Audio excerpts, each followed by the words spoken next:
Good evening, everyone. I'm just going to give it a couple minutes as people join the room, but thank you so much for joining us this evening.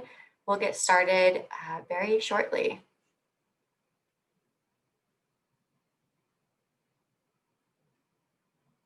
So I'm seeing a couple more people trickling into the webinar, so we're just going to give it a minute or so before we get started with the session, but thank you so much for joining us this evening. We're really excited to talk with you.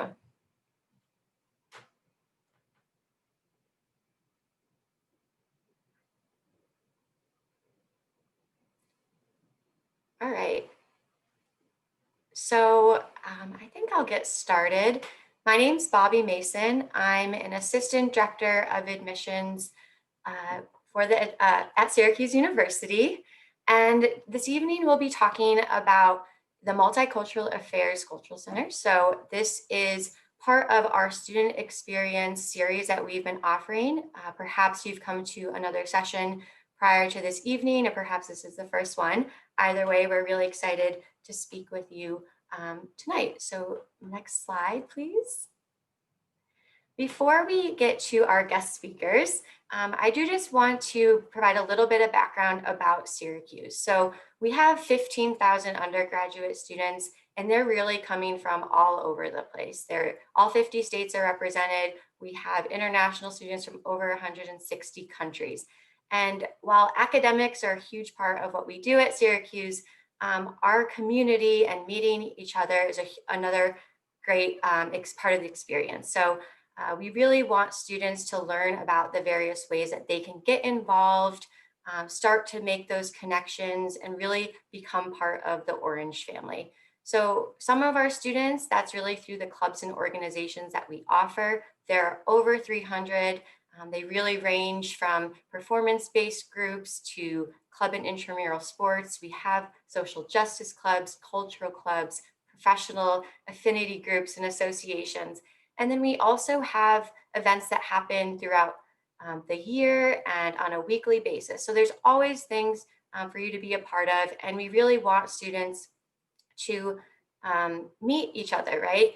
Everyone's coming to Syracuse with different experiences, backgrounds, interests, and goals. And just as much as you're learning in the classroom, you're able to also learn from your peers. And we have a lot of different resources available on our campus, a number of centers who are really there to facilitate those conversations and support you. And we're really excited this evening to be joined by the Office of Multicultural Affairs, which is so integral in helping students really find their home away from home on our campus. So I'm not going to speak much longer. I'm going to turn it over to my colleagues from the Office of Multicultural Affairs. And to kick us off this evening is Huey Xiao, and he is going to speak, and then we'll also hear from Cedric Bolton, Marissa Willingham. And at the end, we will have time for Q&A, but I also encourage you to submit questions throughout the program through the Q&A feature. So thank you again for joining us this evening. Thank you so much, Bobby, and thanks for having us this evening.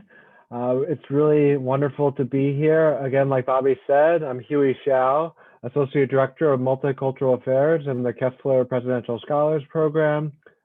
Thanks to everyone that's joining us from near and afar. So we are the Office of Multicultural Affairs, and I'll introduce myself really briefly, and then I'll let my colleagues Cedric and Marissa introduce themselves.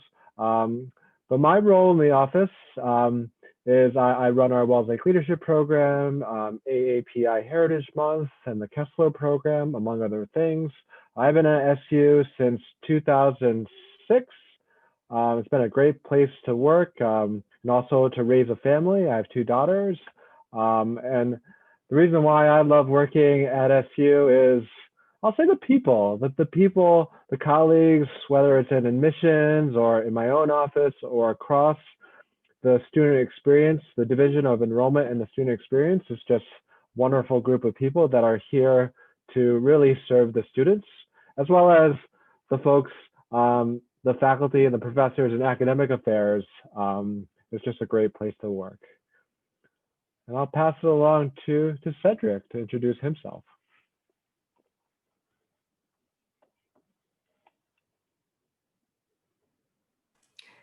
Cedric, I think you're muted still. Sorry about that. Thank you. Good evening, everyone. My name is Cedric T. Bolton, Coordinator of Student Engagement in the Office of Multicultural Affairs. And I have worked in the office for 16 years. And I'm excited mostly that I get an opportunity to work with undergrad students of color and providing them resources, but also helping them to discover more about themselves. I know when I was in undergrad coming through a predominantly white institution, I had an opportunity to be a part of an office similar to the Office of Multicultural Affairs. And one thing about me is I always like to give back, and I think this is one way of giving back my skills and helping the next person to want to be the next professional like me.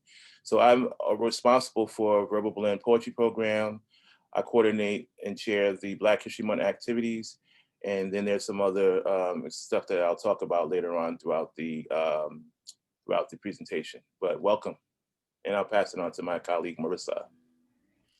Welcome, everyone. My name is Marissa Willingham. I am the Program Associate for Budgets and Operations in the Office of Multicultural Affairs, better known as OMA. I have been working in OMA for 14 years, so a long time. I love what I do. I am responsible for the background work. So as my title said, Program Associate for Budgets and Operations. So I'm like the money lady, but also I'm the support person as well with everyone in the office, just making sure that they running their programs the right way as far as, spending that money.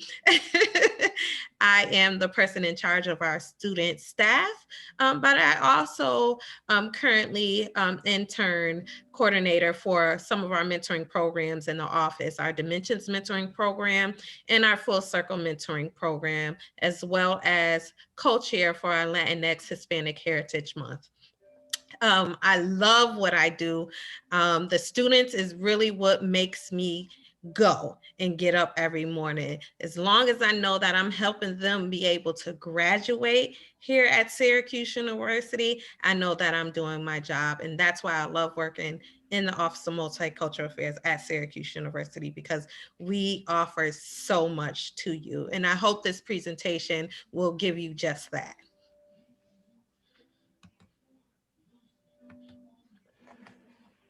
Thanks, Marissa. So as Marissa and Cedric said, and clearly you can understand that we're all about students. We love working with students, and we love supporting all students, but especially the focus of our office, which is students of color.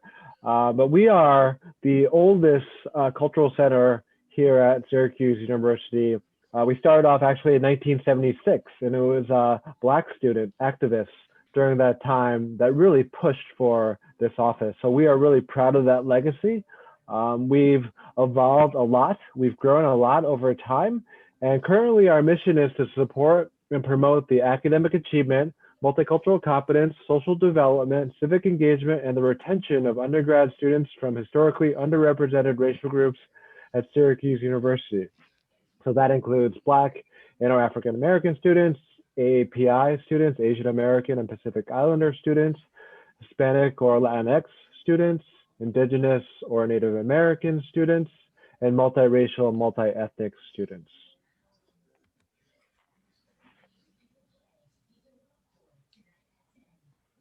So this is our staff of our office. We have a director who is Dr.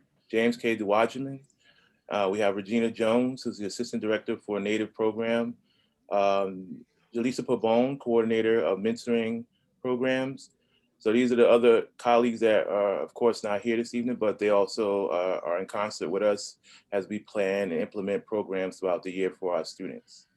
Also, in addition to our professional staff, we have our graduate students who support many of the programs that we have that's primarily for our mentoring and leadership programs.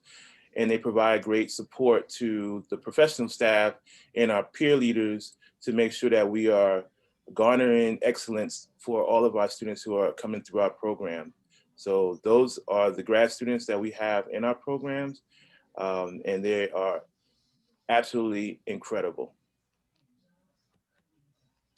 So we got program features, which I mentioned earlier, was mentoring and support, which is part of one of the opportunities that we have in our office that we streamline through our legacy of this office is building on the great institutions from 1976 to make sure that we are capturing the mentoring and support, whether it's working with alumni, working with staff and faculty, or even people like ourselves to make sure our students are transitioning very well throughout the years here at Syracuse University. Then we have educational seminars, which support some of the ideologies and methodologies that we are going to talk about.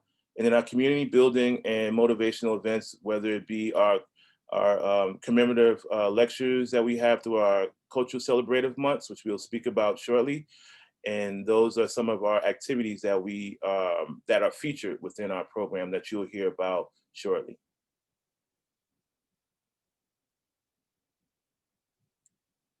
So our programs, so these are many of our programs that were talked about earlier. From some of our programs was talked about earlier, and then we're gonna individually talk about them and share with you what the programs are and our missions and who is responsible for those programs.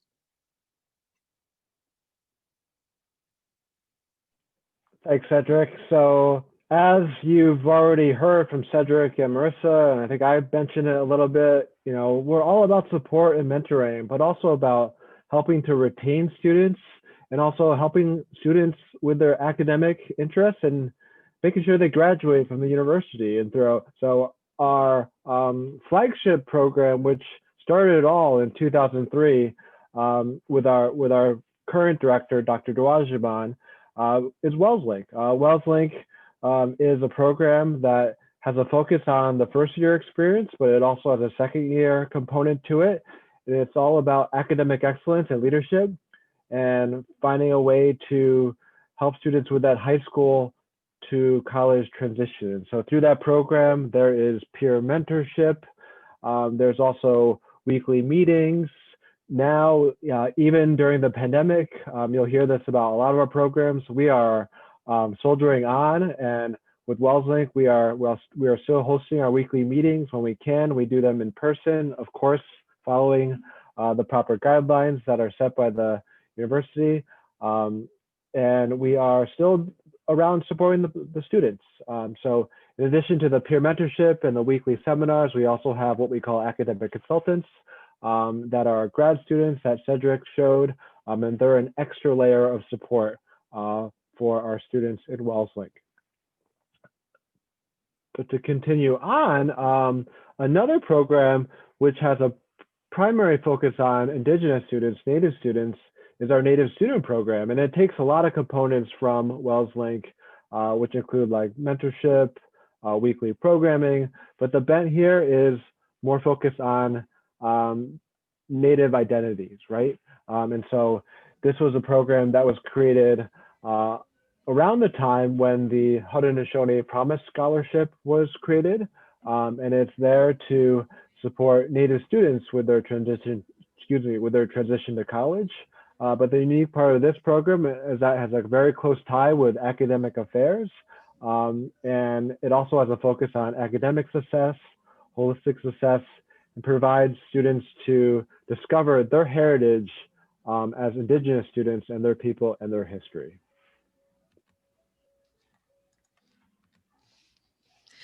Now, this is Full Circle Mentoring Program.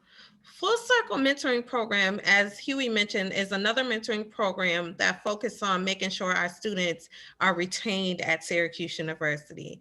So it's similar to Wellesley, how we do have an academic consultant, which is a grad student within our office, but also a staff member that work with all of our students throughout the year. And it's not only focused on one particular student, it's focused on all first-year students of color that would like to have a mentorship. We have upper class students that are trained the previous year and also during the summer to make sure that they are ready to start and meet with their first year students that's coming in. Because we found that a lot of times as a first year students, it can be challenging. You're coming into a different environment. You don't know who to talk to, where to go, and you know what to do. And so one of the things that our office is really good at is pairing those students up with upper class students. And that's where Full Circle come into play. It's a multi-layered program because once you get into Full Circle, we want you to stay in Full Circle until your senior year. So you come in as a mentee. You paired up with a mentor. And so that's your whole first year. You have that experience. And then as a sophomore, we would like you to, you know, give back, give what someone gave you coming in. So we would like you to be that mentor.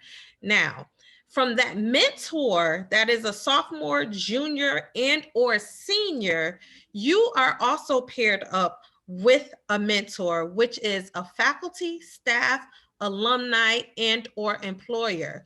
So by the time that you graduate from Syracuse University, you will have the holistic approach of what you want to do when you graduate, and then you'll have insight on whatever career that may be. So that's the good thing about what Full Circle Mentoring Program is all about, is making sure that not only do we make sure that you'll have that holistic approach and development, but also making sure that you graduate and have that social development with students. On top of Full Circle, we have a similar program that's called Dimensions Mentoring Program. And it's similar because of Full Circle, but the only thing with Dimensions is a peer-to-peer mentoring program for self-identified women of color.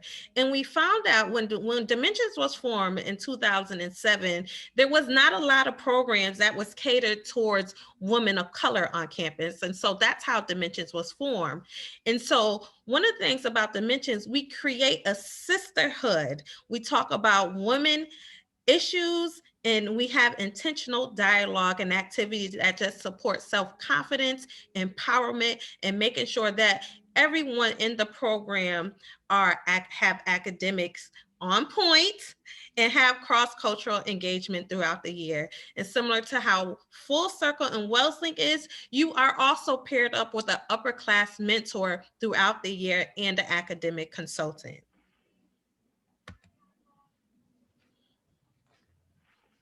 So I coordinate Verbal Blend Poetry Program. It's a spoken word program designed to enhance students' confidence in writing and performance of original poems. And the writers' workshops comprise of 5 to 7 weeks in workshop series on poetic forms, format, journal entry, and tools of the trade. Primarily, the object of the writers' workshops is for us to have identity sessions where students are able to become more comfortable and vulnerable in their spaces and trusting the space and being able to write about different identities that they have that they would like to share. But also it's about transformation and results and finding ways that they can be more expressive in a space where students can become more exposed by getting published in different magazines and journals across campus, but also be recognized globally when we have our AO Technology events, which is in Shanghai and Singapore, China, with some of our alumni. So these students who are now coming in, like yourselves, become more, as they say, internationally known. And this is something that we try to do for our students, and not just to place them locally, but give them national exposure and international exposure. So through our series, open mics, our competitive poetry slams, and then the different types of events where we bring in speakers, artists, where the students have a one-on-one workshop with the artists and dinners with the artists.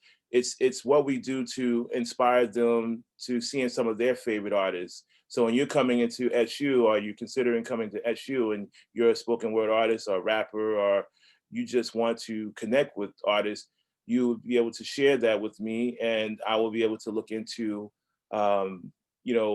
negotiating on bringing those artists to campus and promoting them, so that way the full campus and community get a chance to experience something that you have already known. So this is a program that I am, coordinating. I'm an artist myself, so I take pride in the students that come through this and seeing how through assessments, right, that we were able to see how students are growing and getting the opportunity to experience the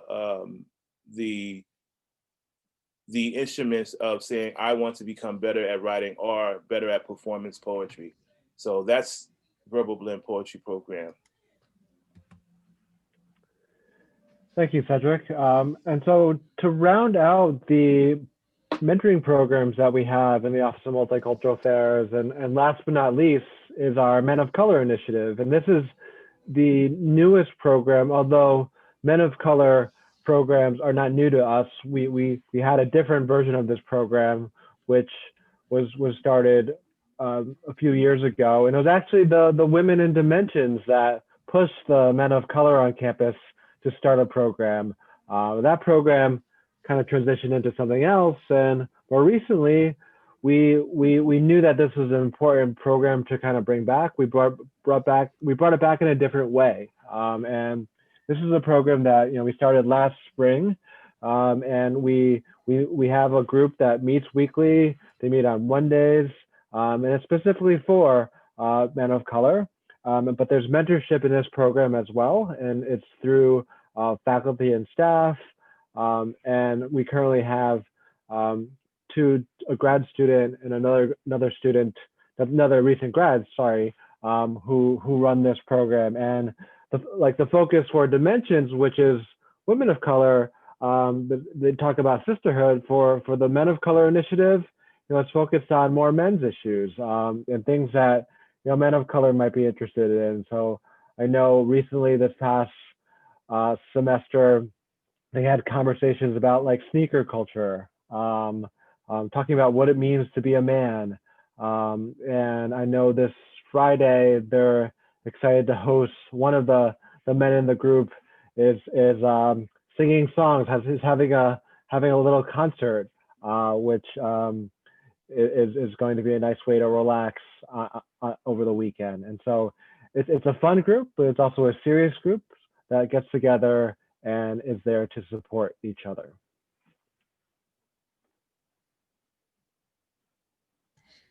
Now we go into our diversity education trainings and workshop. So not only do our office provide those programs for our students that we work with throughout the year, we also provide different trainings and workshops that are catered to any student organization that come into our office and ask for it, any department, so faculty, staff, and or students throughout the year. And on that, we have a program called our CARE program.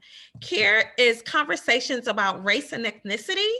It's the program in our office that is a 6-week sustained dialogue space for anyone on campus to attend. We have separate CARE sessions, one for students and then also one for faculty and staff. The 6 weeks you come together once a week for 2 hours and have a challenging discussion so everybody can understand the difference in different identities that people come with throughout the table. You understand you go and talk to critical social systems and social structures as far as what race and ethnicity have in our everyday lives that we have.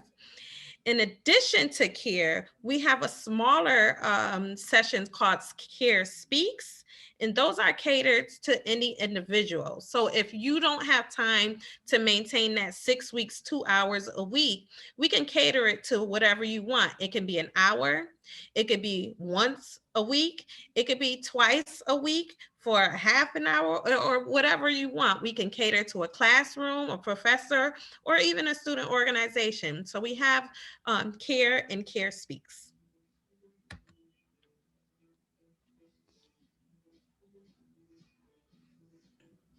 So the Multicultural Living and Learning community is the only community of its kind on campus where a racially and ethnically diverse community is intentionally created so residents may live and learn in a multicultural environment.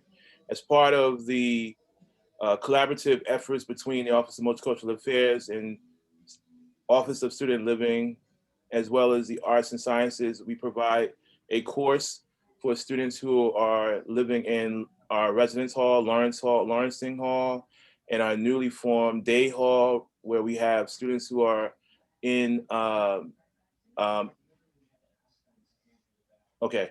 So we have students who basically who are living in those floors who are responsible for registered for these courses, a 3-credit course, where they learn about race and identity and conquer the different ideologies and concepts of microaggression, intersectionality, stereotype threat, many of the things that you may learn in high school or may not learn. You get an opportunity to take the course so that way you can become more astute to the different types of things that students of color face, but also some of the global concerns that happen, to where you're able to articulate it in spaces where it is not always safe or safe for students of color in a lot of spaces that we have across these campuses like ours. So we try to gear them with tools so that way they can be able to,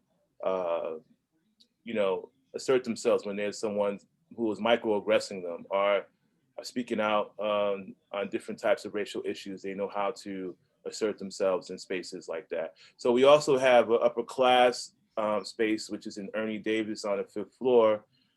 So we have I believe it's 3 levels now that we have for students who are sophomore, juniors, and I believe seniors who have special programming that is set up through the RAs and the Office of Student Living.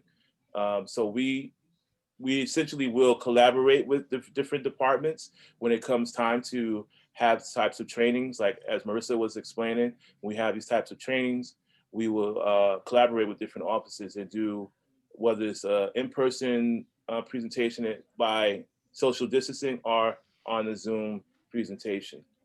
Also, we have our Indigenous Living Learning community, which supports the Native Student Program, and it engages students who was mentioned earlier in the Haudenosaunee Promise, who identify as Indigenous, and they are they have dialogues on contemporary Indigenous issues and advances student learning through a faculty-enhanced residential experience.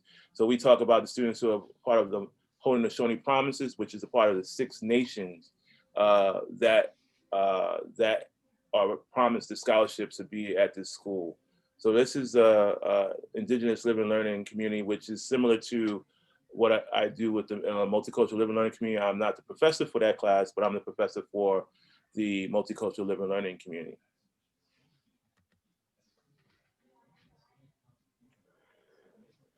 Thanks, Cedric. So this diversity education piece that Marissa started off talking about a few slides ago, and what we just talked about with CARE and the Multicultural Living Learning community and the Indigenous Living Learning community, we think it's critical. And I would hope that many of you in the audience realize that too, given the climate of this country, of the world.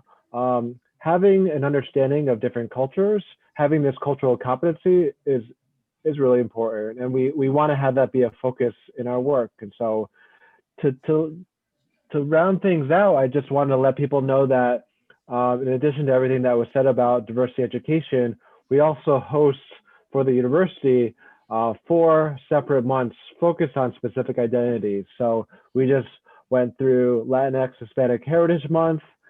We are approaching Native Heritage Month, the start of it this weekend. Black History Month is in February.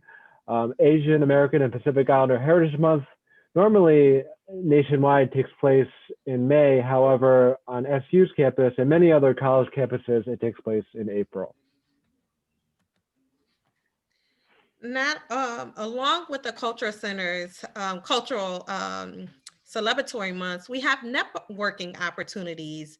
Every year we host an OMA open house in the fall and spring semester. So that's an opportunity for people like you, first year students, to come in, and transfer students, and just even students that are interested in coming to Syracuse University, to come to get to know our staff, to get to know the programs that we offer. Each year we have our Culture Center's Welcome Fair as well. And so when we talk about network, we can't do this alone. That's one of the things why I love working at Syracuse University. We make sure that all students know what resources that they have. And the Culture Center's Welcome Fair is just that. We get departments together and student organizations together to come together all at one time, so that students will have the opportunity to learn about different programs and initiatives that come along, that's on campus, and that they can be a part of. And that usually happens in the beginning of the fall semester, right before you get started. Middle of the fall semester during family weekend, we have our Multicultural Family Affairs reception that we have. And of course, given through COVID, we have to change some things up. So we want to keep that message going. So this past year, we hosted a Culture Center's Welcome Talk. So that way parents could get to know what their students are doing here at Syracuse University. And then to, bring it all to an end, we host a multicultural graduation reception at the end of the year to congratulate all those who graduated from Syracuse University, because that's a milestone. They've been here for the whole 10 years, and we want to celebrate that. So once they walk across that stage, not only do we not say goodbye, we give them a reception and congratulate them, because we want to make sure that they did that style. The resilience, they kept, and they made it. And the last but not least, Syracuse University Office of Multicultural Affairs. The one thing we want to do is make that creating an unsurpassed student experience for all students. And we want you to graduate. That's the ultimate goal. Look at those faces, those smiles, those beautiful smiles. That's the smile, that's the face that you're going to have when you come to Syracuse University and when you graduate. You can find us on our social media. We have Twitter, Facebook, like us. We on Instagram. Reach out to us anytime. You can reach us on our email at oma@syr.edu, or just check us out on our social media. Any questions? Great. Yeah, thank you so much, all three of you. That was great. We do have some questions coming in through the Q&A, and I can relay those to you, but I would also just encourage everyone else, if you have not submitted a question, this is a great time to do so. So just to begin, we had a question about how you go about joining the learning community. So who would like to tackle that one? Well, the learning communities have a website, and you can, they generally, I think, through the information that goes out over I believe before you get here, you'll have an opportunity to, when you're picking, deciding on your residence that you want to live in, you have an opportunity to go through, and I think the Ready Start that goes out, I think that's what right? Ready Start. And you get a chance to look at the many learning communities that's available, and you can pick one of those learning communities, whether it's engineering or, multicultural living learning community. It's like 20, I think it's like 22 off the top of my head, I believe, like 22 or 23 learning communities that you can you can select one of them. Of course, you can't live in all of them, but you get an opportunity to pick one of those, and you'll get the support with the cohort of anywhere from 15 to 30 or more students, depending on the floors that you, depending on the spaces that you pick. The learning community for multicultural living learning, we have 2 suites, so you can pick either one of those spaces, whether it's Day or Lawrenson. So yeah, that's how you can do that. You can look up on the internet, and you can actually Google learning communities, and it'll bring you to the website. You can actually look at some of the information on how you can apply as well. Yeah, thanks, Cedric. Once a student does matriculate, you'll receive your housing kind of questionnaire, and there will be the option to indicate that you're interested in joining one, and then you could select, of course, the multicultural learning community. And I know that this was mentioned previously, but this has also been extended. So it's not just first year students. Our upperclassmen are able to continue living in that community moving forward, which is really exciting. So someone asked if there are any scholarships I can apply for, and I can certainly address this from an admissions perspective. But before I do so, are there any perhaps scholarships directly through your office that students who are, once they're on campus, are able to access? Or... I could tackle that question, Bobby. We do and we don't. The majority of our programs do not have a connection to scholarships. However, oftentimes through our programs, we help connect people with different opportunities. We have a close relationship with the Office of Multicultural Advancement. They offer the Our Time Has Come scholarships, which students can apply to after they've been admitted to the university and become students. And so we've definitely recommended students for that scholarship opportunity, but specific programs as people come in their first year, we don't have scholarships other than a new program, which is the Kessler Presidential Scholars Program, and that falls under, it's housed within OMA, but it falls within the larger division of enrollment and the student experience. In that program, you just have to be a first generation student, college student, first year family to go to college. You just have to have a great application to the university. You have to be admitted and want to come, and you'll basically be in a pool of students that we will consider for that scholarship opportunity. And I know in addition to Kessler, there are other opportunities. There are multiple scholarship opportunities that I'm sure Bobby or perhaps others could share with this group at some point. Yeah, thanks, Huey. I can just say that when you apply to Syracuse University, you're automatically considered for merit scholarships. We do have a list of them on our website, so you can certainly scroll through and see which ones are available. And those awards really range from $5,000 to full tuition. And then you can also apply for that need-based aid. One additional thing I would just note is we also have opportunity programs. So one is more for New York State students, that's our HEOP program. And then we also have our SSSP, that's also geared towards first generation students.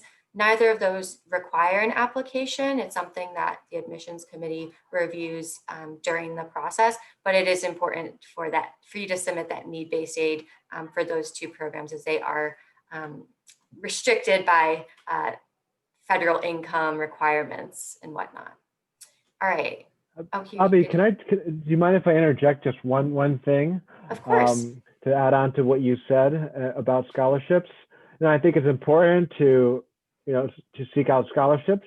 But I will say that one of the great things about what we do in OMA, if I may say, is we offer that support. So even if a student has scholarship funding, the research shows that that's not all that helps a student get through the 4 years at a university like Syracuse. It's important to get support, to receive mentorship. And that's why we've designed our programs in that way, because we believe that support and mentorship and guidance is equally important. Great, thank you. I think that's a great point. So the next question is, how has Syracuse tackled incidents revolving around racism and hatred to minorities? Well, I'll start off and just say one element is that we do have bias-related incident reports that people can submit. And when we have those type of reports, we have teams across campus who work diligently to have different types of workshops. Some people go into classes, some of us are teaching, but we generally try to have workshops, and we have active committees who, when it is an incident, they try to react very quickly so that way we can not have the climate of the campus really result in something that's going to be harmful to our students. However, we know that everything is not done. We're not perfect people, but we try to do the best we can to make sure that the students are safe. And we engage in having courses. The SEM 100 is a course that have been able to have the conversation about race and identity for our first year students, which is a mandatory course. So we have taken action over the years when when we've had racial incidences, and we have students who have protests, and from those protests, we have worked to work with the students to provide resources and support. For example, when we had situations last year, one of the demands that came out is that students wanted additional floors for the multicultural living and learning community. The teams worked hard to provide the spaces, and we have additional floors for the multicultural living and learning community. So, you know, there are different layers across campus that have that the senior administrators, along with us, who some of us who are a part of some of those teams, are working really closely working closely with the team, but also implementing newer programs, and also influence some of our staff to be a part of different trainings and students to be a part of training, so that we can have an environment where people feel like they are really coming here and having a really great experience on learning and achieving around all the different diversity and inclusion and equity concepts and programs that we try to provide. Thanks, Cedric. Mm-hmm. I think you had a lot of great information in there. One thing I would just add is, it's not something that we condone. So when incidents do happen, there is that disciplinary action. But I think a lot of work that your office does and facilitates on campus is having those conversations about diversity. And we did have a question, and I know that we've already kind of covered some of these things, but maybe could you reiterate a little bit more about how those conversations are encouraged, perhaps through some of those more formal programs that we've already kind of run through? Sure. I know within, Rebel Blend, our poetry program, when there's an incident, we try to make sure that we can, one, directly have the conversation with the student and make sure that they're okay. Want to, first of all, make sure that the well-being of the student is okay. And then we provide our resources, whether we do a writer's workshop where students can express themselves on whatever is happening across campus. It gives them a voice, a place to vent and voice this space in a safe and brave space. So I know within that space, we give the students an opportunity to not only vent, but also we create programs. We've created programs, open mics, to where students will come and voice at an open mic their feelings towards what has happened, and it gives them a chance to let out. But we also, as administrators, can hear what the students are talking about or saying, and then provide resources in a way that some of the students who might not be in our program, they get a chance to come to open mic, and then we're able to meet and have conversation with those students as well. So same thing with the multicultural living and learning community. We have 28 students in the course this year. Last year we had 16 students. So when something comes up, we're able to have conversations in the class and then give direct support to the students and give them advice on how we can move forward. If we have a program that we can have about where students want to engage what's going on in campus, we can have a program where we invite other administrators and other students to come and have a conversation, like a town hall that we can have a conversation about. So that's two programs that's happening. I know my other colleagues are going to share things that they've done when they've had incidents of racism across campus. Yeah. And one of the things that I feel that the university does very well, and especially our office, is we make sure we tackle issues like that ahead of time to our students, not only, on our weekly seminars, because we know that's going to happen once in the blue moon, once in a while. That will happen. So that way our students are prepared and know what to do. So one of the things that Cedric had mentioned was Sims 100. That's a class that all first year students have to attend that tackle diversity, inclusion, and equity, and talks about those issues. And so this year, all those students were a part of that program. The university made a point to make additional programming for the students to not only participate in, but talk about whatever topic they were discussing in Sims 100 that week further. So that's taking it another step. Not only do they have the class, they have an actual workshop they can attend that they can talk about. And again, I'm going to bring it back to our diversity initiative that our office bring out with CARE, conversations about race and ethnicity. That's a really good program in our office that anyone can be a part of to talk and tackle those issues. It goes into white privilege, it goes to in microaggressions, it goes to equity and how we treat each other in identity. It's a really good dialogue discussion. I'll just add, because I think this is a really important question that I don't remember who exactly asked this question, so I want to give them an acknowledgement. But this is something that, this is not to sweep this under the rug, but this is happening on all college campuses that are predominantly white, like Syracuse University. Is it okay? No, it's absolutely not okay. It's something that we take seriously at Syracuse, and like my colleagues just explained through the different programs. I know specifically that over the years, the focus on individuals and funds to support diversity, inclusion, and equity initiatives has really increased. We've hired a chief diversity and inclusion officer, Dr. Keith Alford, who is also a professor of social work. He stepped into his role in the past couple years. And I know each school in college, or most schools in college, I should say, I don't know if each one at this point has one, but each school in college, many of the schools in college, have a diversity officer that is specifically focused on that school, which to me speaks to the intention that the university is putting on helping to support students of color specifically, but all students from all marginalized backgrounds. And we are one small part in that, I guess, ecosystem of diversity, equity, inclusion programming. We are not the only office. There are multiple offices on campus that are here to support students with marginalized identities, and specifically students of color.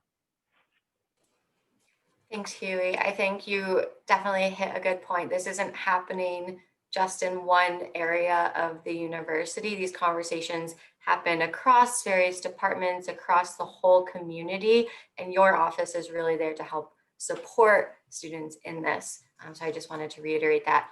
One thing before I move on to another question is Jesse has put in the chat the list of the commitments made by the university, and you can see how some have been fulfilled already, some are ongoing, but it's really great to see that we are being held accountable, and these efforts also stemmed from our students speaking out and making their voices heard, which is really great. So a couple questions that are in the chat are a little bit more particular to certain groups, I guess. So one is, I'm kind of skipping around, how many people are typically in student care groups? So the care dialogues. Yeah, so typically we have between 7 to 12 people at most. We do not like to have the dialogue to be a full 20 people because then it's not very intimate. So we make sure that we have at least 12 people in the dialogue with 2 trained facilitators to make sure the dialogue is a rich discussion amongst each other. And it's a diverse group of people. It's not just one identity in that group. We make sure that we intentionally make sure that each person is different within the group to have that dialogue discussion. This next question is for Huey. Are there Syracuse programs that reach out to first generation students, whether in high school or college? That's a good question. Our programs, we don't necessarily, other than opportunities like this, which crop up, and whenever we are given the opportunity, say if there's a group that visits campus, we won't have programs that actually, at least through the Office of Multicultural Affairs, where we actually like visit and reach out directly to first generation students in high school. And this says, I'm trying to understand the questions, like reaching out to first generation students, whether in high school or college. I mean, we have a variety of programs. I mentioned the Kessler Presidential Scholars Program, which is brand new, it just started this year.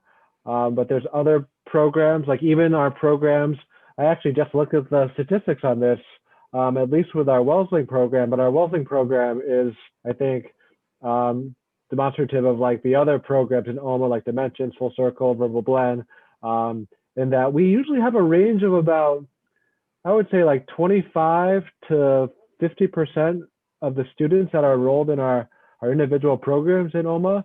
Those students are first generation. And so we definitely have those students in mind when we are running our programs, and we want to definitely serve their needs. I had mentioned the Office of Multicultural Advancement, Our Time Has Come scholarship. They have a programming aspect to the scholarship program, and that program attracts first generation students. I think Bobby mentioned HEOP. There's a Science and Technology Entry Program. There's multiple offices on campus. I'm talking about outside of OMA at this point, that have an interest in serving first generation students. And I know even from the point when students arrive, when before they come to campus and before classes start, we have an office of first year and transfer programs. And I know that office has offered a pre-orientation program called CUSE First, which focuses on helping first generation students acclimate to the university before classes start. So there are pockets of initiatives for sure once you get here that support first generation students. Thanks, Huey. And, Yeah. sorry. I'm sorry.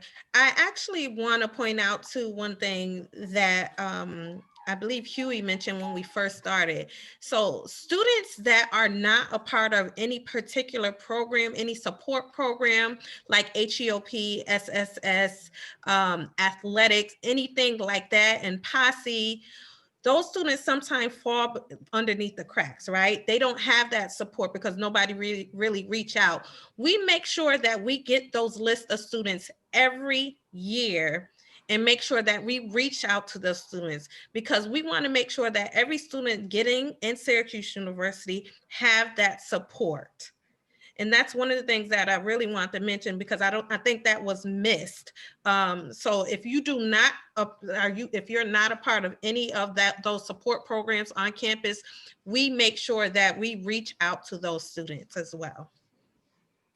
Thanks, Marissa. And to address the question about supporting students while they're in high school, a couple of things we have summer college. So that's a great way for you to come and experience what it would be like to be a college student. That could be 1 week up to 6 weeks.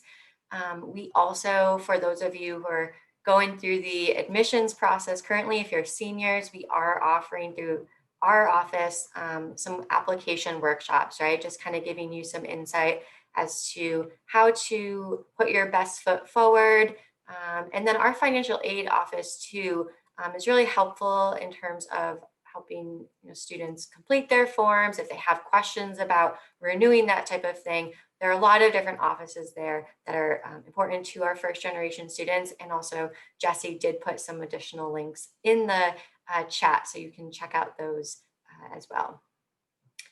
All right, I'm not seeing any questions at the moment. So I know we are winding down on the hour. Bobby, sorry to interrupt you. I've answered a couple questions just through the chat function, Okay. but people are open to asking more questions if that didn't necessarily answer their questions.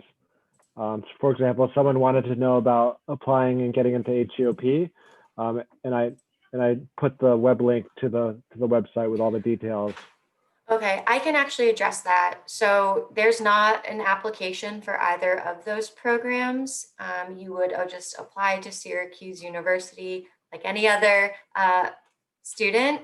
And it's really important that you submit your financial aid paperwork, I would say. So FAFSA and CSS profile, both of those forms need to be submitted by the application deadline. So January 1st for regular decision. Early decision is November 15th. We do not typically admit students through HEOP through early decision. So you would want to apply regular decision. But if you have questions about that process, I would say reach out to our admissions office. Our email is orange@syr.edu, and we can give you a little bit more details about that program. All right. Sorry, I went on the wrong tab. Okay. So there's a question about, okay, so I think this is in relation to what Marissa was asking about, almost supporting those students who are not in, like, being supported through maybe athletics or other things. So yeah. Bobby, I can try and take this question. Yeah. So one of the reasons why we don't always support student athletes is because their schedules are really tight, and also we know that athletes receive a really substantial amount of support through their programs, through athletics. I mean, that being said, it sometimes depends on the sport and the timing. So maybe that's the question that this individual is asking. Our programs, depending on the program. So for example, like I'll speak for Wellesley Wealthlink. Our weekly meetings take place on Sundays. I know Dimensions, the Women of Color program, the meetings take place on Sundays. Full Circle mentoring program meetings take place on Friday afternoons.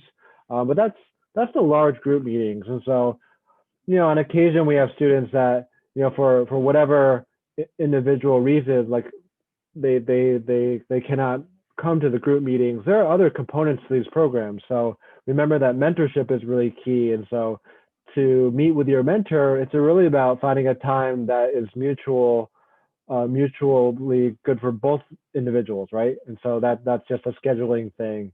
And so there are ways, like depending on the sport. I mean, some sports it probably would be really difficult given the travel and the commitment to that sport to be able to participate in one of our mentoring programs. That being said, we have other initiatives, whether it's CARE or coming to an event through Cultural Celebratory Month, or even just coming to our office and just talking to someone and just getting advice. There are other ways to engage with us. It doesn't have to be this one way to get engaged with OMA. So hopefully that answers that question. Yeah. Also, I'm not sure if this will also answer that question. Is we're not saying athletics cannot come to our office. Definitely not. They're definitely welcome to our office. They are definitely welcome to join our programs. I believe you saw the first slide for the Wellesley Leadership Program, and that particular is again one of our flagship programs in our office. That particular program is catered towards those individuals that are not a part of any athletic support program, that are not a part of HEOP and SSS, because they're doing similar work that Wellesley is doing.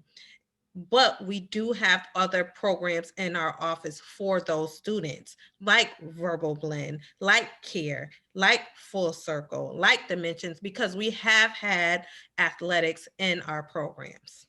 And I'll just chime in just to say that because like for Verbal Blend, we have fall and spring workshops. So For example, the women's team, we've had some of the women's basketball team players who've been in Rebel Blend. We've had football players who've, after their season is over, have participated in Rebel Blend, as well as the if their time permits during the fall, they tend to come. But if it doesn't, like Huey was saying and Marissa was saying, but most time they'll come in the spring if their season is over with before their spring trainings begin. They'll jump in and participate in the spoken word poetry program if they're an artist. And we've had several NBA, WNBA, and NFL players who have participated in Rebel Blend, which is pretty cool. When they come back to campus, it's always nice to see the alum and they stop in the office and, the different events that we have. I know one of the events that's important for our alum is coming back together again, which is through the Multicultural Advancement Office. They bring our alum back every 3 years. And they just had an iteration of that this past fall in September, where they had activities throughout the day where alumni come in. And so we get a chance to see some of the students who have participated in some of our programs. And it's always nice to reconnect and see how they're doing. So as you're going through this process of, you're going to be just like those students. You do great things across campus. We remember and we'll talk about you, and cheer for you because we want you to be successful individuals. Great. So it's 8 o'clock. So I want to respect everyone's time. Marissa, if you don't mind just going to the last slide, please. Thank you. So thank you so much for Huey, Cedric, Marissa, for your time and knowledge. And if you all have questions beyond today, you can see OMA's email is in the chat. It's oma@syr.edu. You can certainly start making those connections with their office now. And then the admissions office information is all on the screen and the chat as well. We really want to stay in touch with you, help you through this application process, and hopefully you'll be part of the Orange family in the future. So thank you everyone for your time and joining us for this evening, and have a great evening. Bye.